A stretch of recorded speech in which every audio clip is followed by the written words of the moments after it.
ប្រកាសយូរហើយប៉ុន្តែអត់ទាន់ត្រូវចិត្តដោយសារតែ microphone របស់កាសហ្នឹងនៅពេលដែលត្រូវការ call និយាយទូរស័ព្ទអីគឺស្ដាប់គ្នាអត់បានជាពិសេសសម្រាប់កាស Bluetooth នឹងតែម្ដងអញ្ចឹងអ្នកនរគ្នាអាចពិចារណាមើលជាមួយនឹងកាស Sensui W65 នេះបានដែលកាសនេះជាប្រភេទ Open Air ណាចំណុចដែលពិសេសរបស់កាសហ្នឹងគឺ microphone ហ្នឹងឯងអ្នកនរគ្នាវីដេអូហ្នឹងខ្ញុំសូមបដោតទៅលើ microphone តែម្ដងអញ្ចឹងអ្នកដែលធ្លាប់ប្រើប្រាស់ជាមួយនឹងកាស Bluetooth ណានៅពេលដែលត្រូវការ call គឺពិបាកស្ដាប់គ្នាមែនទែនភាគីម្ខាងទៀតដែលកំពុងតែនិយាយមួយយើងហ្នឹងគឺពួកគាត់ស្ដាប់យើងនិយាយអត់បានទេដោយសារតែ microphone ហ្នឹងគឺស្រូបសំឡេងអត់បានល្អសោះពេលខ្លះឮតែសំឡេងខ្យល់ណាប៉ុន្តែសម្រាប់កាសនេះគឺល្អមែនទែននៅពេលដែលយើងត្រូវការ call និយាយទូរស័ព្ទមិនថានិយាយ voice តាម Messenger ឬ Telegram គឺសំឡេង clear ច្បាស់ល្អមែនទែនអញ្ចឹងធ្វើឲ្យអ្នកដែលសន្ទនាជាមួយយើងហ្នឹងគឺពួកគាត់ស្ដាប់បានអ្នកទាំងគ្នាអញ្ចឹងយើងងាយស្រួលមួយយ៉ាងដែរណានៅពេលដែលត្រូវការ call យើងអត់ចាំបាច់ផ្ដាច់ Bluetooth ទេគឺយើងអាច call ដោយពាក្យកាសនឹងបានអ្នកទាំងគ្នា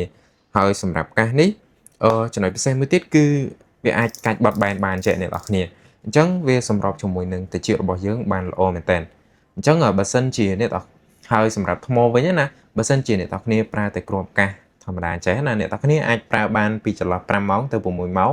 ហើយបើសិនជាអ្នកនរគ្នាដាក់ជាមួយនឹងប្រអប់គឺអ្នកនរគ្នាអាចប្រើប្រាស់បានដល់ទៅ30ម៉ោងអ្នកនរគ្នាអញ្ចឹងចំពោះរឿងថ្មនេះគឺកាន់បានល្អមែនតើអញ្ចឹងបើសិនជាអ្នកនរគ្នាចាប់អារម្មណ៍ជាមួយនឹងកាសនេះអ្នកនរគ្នាអាចបញ្ជាទិញឥឡូវនេះបាន